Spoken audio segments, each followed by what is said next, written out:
Bonjour et bienvenue dans cette nouvelle vidéo. Cette fois-ci, on va sortir un petit peu du cadre de l'immobilier pour présenter un petit cours d'économie adapté à l'entreprise. Alors, c'est avant tout intéressant pour savoir un petit peu comment fonctionne l'argent, puisque on cherche via ce site internet à savoir comment pouvoir en attirer plus à soi. Donc c'est intéressant de savoir comment ça fonctionne.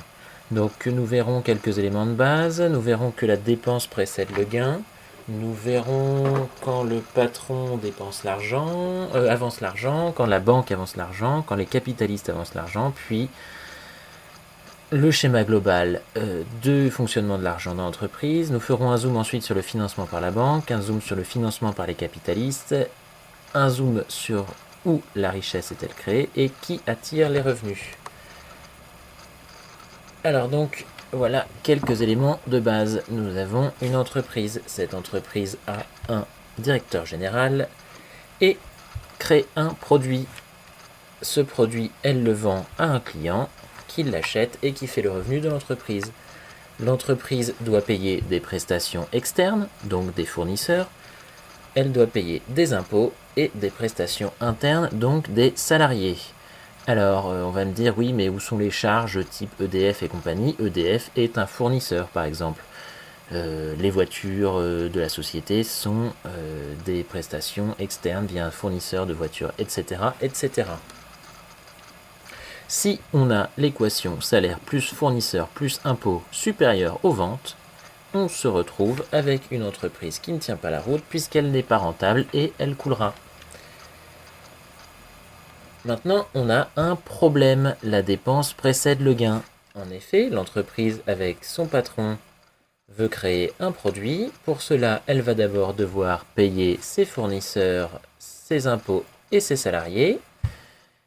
Et seulement après avoir payé tout ce monde-là, le client achètera le produit. Le problème est impossible à résoudre puisqu'il n'y a pas d'argent pour payer tout le monde avant que le client achète et fasse rentrer l'argent frais. Alors, comment fait-on? Eh bien, dans le premier cas, c'est le cas de beaucoup de petites entreprises, le patron avance avec ses deniers personnels. Ainsi, on peut créer le produit en payant les fournisseurs, les impôts et les salariés. Ensuite, le client achète le produit et l'entreprise rembourse le patron qui a avancé. Maintenant, le patron n'a souvent pas l'argent personnel pour pouvoir développer l'entreprise. Donc le cas numéro 2, qui est le plus courant dans des entreprises un petit peu plus grosses que les toutes petites où le patron avance, mais qui ne sont pas les grosses entreprises du CAC 40, ce n'est pas le patron qui avance, mais la banque. Donc l'entreprise a toujours son directeur général, crée son produit et va chercher la banque. La banque avance l'argent. L'entreprise peut alors payer ses fournisseurs, ses impôts et ses salariés. Le client achète le produit. L'argent gagné permet de rembourser la banque et de payer les intérêts. Ainsi, l'équation devient un petit peu plus complexe. Il faut que l'avance plus la vente soit supérieure au prix des fournisseurs, des salaires, des impôts, du remboursement et des intérêts. Ainsi, la banque a attiré un petit peu de la marge à elle. Le cas numéro 3 est un cas un petit peu plus complexe qui arrive dans des entreprises un peu plus grandes. On dit que les capitalistes avancent. Alors, nous avons notre entreprise, notre directeur général, notre produit, qui n'est pas encore vraiment créé puisqu'il faut le fabriquer, et on va chercher des capitalistes. Alors, j'appelle ça des capitalistes. Les capitalistes sont bêtement des investisseurs. Les capitalistes, eux, vont investir dans l'entreprise. Ce qui est différent du patron qui avance ou de la banque qui avance. Le patron peut aussi investir parce que l'investissement ne demande pas de remboursement. Les capitalistes investissent, mais en contrepartie, ils prennent le contrôle et nomment ou deviennent eux-mêmes les directeurs généraux. Ainsi, avec l'investissement des investisseurs capitalistes, on paye les fournisseurs, les impôts et les salaires. Le client, lui, achète le produit et en contrepartie, l'entreprise verse un dividende aux capitalistes. Donc il n'y a plus de remboursement, mais il y a quand même des intérêts. Dans ce cas, la rentabilité, c'est l'investissement plus les ventes doit être supérieur aux fournisseurs, plus les salaires, plus les impôts, plus les dividendes. Ce qui permet d'avoir une entreprise moins rentable qu'une entreprise financée par la banque, puisqu'il n'y a plus le caractère de remboursement dans cette équation. Maintenant, le cas le plus courant, c'est que à la fois les capitalistes, donc investisseurs, et les banques avancent. En effet, généralement, l'avance d'argent arrive de plusieurs niveaux. Donc on a toujours notre entreprise, son directeur général, le produit qui va être créé. Voici donc les capitalistes qui investissent et prennent le contrôle sur la direction générale. Nous avons la banque qui avance. Ainsi, on peut payer les fournisseurs, les impôts et les salariés. Le client, lui, vient acheter son produit et à ce moment-là, l'entreprise paye des dividendes, rembourse la banque et paye les intérêts à la banque. Encore une fois, là, on s'aperçoit qu'il y a deux termes complémentaires par rapport à l'équation de départ, les intérêts et les dividendes. Ainsi, la banque et les investisseurs récupèrent un peu des revenus qui n'iront pas ni aux fournisseurs, ni à l'État, ni aux salariés. L'entreprise devient donc rentable si l'investissement plus la vente est supérieur au prix des fournisseurs, des salaires, des impôts, des dividendes, du remboursement et des intérêts. Donc on voit l'équation complète de l'économie au sein de l'entreprise. Maintenant, on va aller plus loin.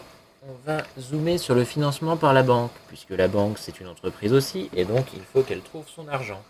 Nous avons donc notre entreprise qui se retrouve plus au centre du débat, mais la banque. La banque avance l'argent à l'entreprise, la flèche d'avance est devenue rouge puisque on s'occupe de la banque et non de l'entreprise. L'entreprise rembourse et paye les intérêts. Mais ça, c'est après, parce qu'il faut d'abord que la banque trouve l'argent pour avancer. Comment la banque va faire pour trouver de l'argent pour avancer? L'entreprise va demander un prêt auprès de la banque. La banque va d'abord regarder sur ses fonds propres. Il en faut une petite partie, c'est selon les règles des différents États et les règles économiques internationales. D'où viennent ces fonds propres? Ces fonds propres viennent de l'épargne. Et d'où vient l'épargne? L'épargne vient en général des salariés. Alors, enfin, de monsieur tout le monde. Donc, monsieur tout le monde étant souvent le salarié de l'entreprise, mais aussi de la banque. Ce sont leur épargne qui sert à créer les fonds propres pour la banque qui pourra avancer en partie l'argent. Mais ce n'est pas suffisant, puisqu'il y a création de produits, donc création de richesse, donc il faut de l'argent nouveau, et cet argent nouveau, on va le trouver à la banque centrale. La banque centrale, elle, va se voir demander un prêt par la banque. En contrepartie, elle va analyser le dossier. Si elle trouve que le produit créé crée de la richesse, elle va créer la monnaie correspondante. C'est ici qu'on crée la monnaie nouvelle.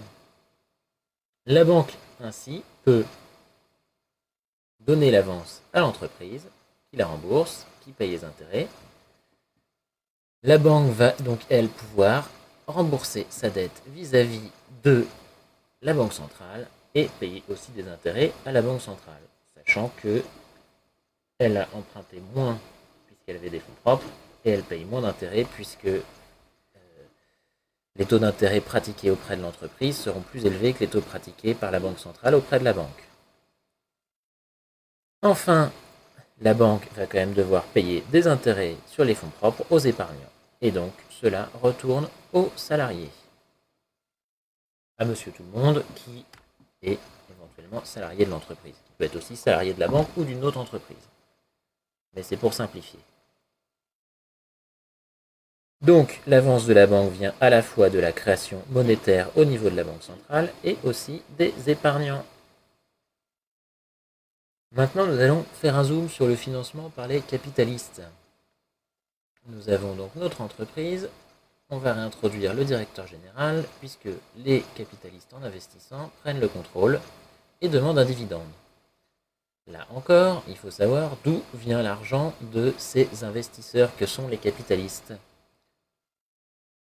Alors donc, pour aller chercher l'investissement auprès du capital, il va falloir demander une ouverture ou une augmentation du capital de la société. À ce moment-là, et c'est seulement à ce moment-là que les capitalistes interviennent dans l'entreprise. Ensuite, ce qui se passe, les échanges sur les marchés, ce n'est que de l'argent qui tourne. L'entreprise ne touche rien. Donc, les capitalistes, ils sont de deux types. Ils sont de type actionnaire individuel. Les actionnaires individuels sont la plupart du temps monsieur tout le monde, qui sont des salariés, qui sont payés par l'entreprise. On a une première boucle. Par l'entreprise ou par toute autre entreprise évidemment, mais ça forme une première boucle. Donc cet argent-là tourne en boucle. Mais les capitalistes sont aussi représentés par des fonds de placement. Les fonds de placement sont simplement des regroupements d'épargnants qui sont eux-mêmes monsieur tout le monde. Mais les fonds de placement, eux, peuvent aussi emprunter auprès des banques qui leur avancent. Les banques trouvent leurs fonds propres chez les épargnants qui sont monsieur tout le monde. Et elles trouvent aussi son avance par la création de monnaie comme on l'a vu dans la slide précédente. On a donc une première boucle ici avec les actionnaires, une deuxième boucle avec les épargnants et les fonds de placement, une troisième boucle avec les épargnants, les banques, les fonds de placement. Et la seule entrée reste la banque centrale. À ce moment-là, les capitalistes peuvent investir dans l'entreprise, se faire verser des dividendes et prendre le contrôle de l'entreprise. Ils doivent ensuite rémunérer via des dividendes les fonds de placement, les actionnaires, qui rémunèrent évidemment, qui sont évidemment monsieur tout le monde. Les fonds de placement doivent rémunérer les épargnants via des intérêts, et cela revient à monsieur tout le monde, doit rembourser la banque plus les intérêts, qui elle rembourse la banque centrale avec les intérêts, et ensuite les intérêts des fonds propres qui reviennent aux épargnants et qui reviennent à monsieur tout le monde. Donc là encore, toujours une seule entrée, la banque centrale. Le reste de l'argent tourne en boucle. Donc l'investissement des capitalistes vient de la création de monnaie et de l'épargne. Maintenant, où la richesse est-elle créée dans ce système? Donc là, j'ai résumé le système global avec le financement à la fois par les banques et par les capitalistes. La richesse est créée au niveau du produit, le produit étant créé par le travail des salariés. Le travail des salariés a donc créé la richesse du produit, il reste à créer son équivalent monétaire qui est créé au niveau de la banque centrale. Maintenant, qui s'attire la majorité des revenus? Alors, on a vu que les salariés récupèrent des revenus, l'État récupère des revenus de leur travail, que la Banque centrale récupère un peu de revenus, mais il y a des intermédiaires entre deux. Ces intermédiaires sont les banques et les capitalistes. Donc eux, via l'argent qu'ils font tourner, qu'ils vont chercher à droite à gauche, via les fonds de placement, la Banque centrale, les actionnaires individuels, etc., récupèrent une bonne part des revenus. Alors pourquoi je veux en venir là? Parce que il faut savoir qu'il faut se trouver ici ou ici pour gagner la majorité de l'argent. Et donc aussi, d'autre part, si votre patron refuse de vous augmenter, c'est qu'il se laisse avoir par ces gens-là ici et ces gens-là ici, et qu'il n'a plus assez d'argent pour vous. Voilà, c'était le petit cours sur l'économie d'entreprise. Donc vous pouvez me retrouver sur l'investissement immobilier en direct, ainsi que sur goodbyekilowatt.com. Bonne journée, au revoir.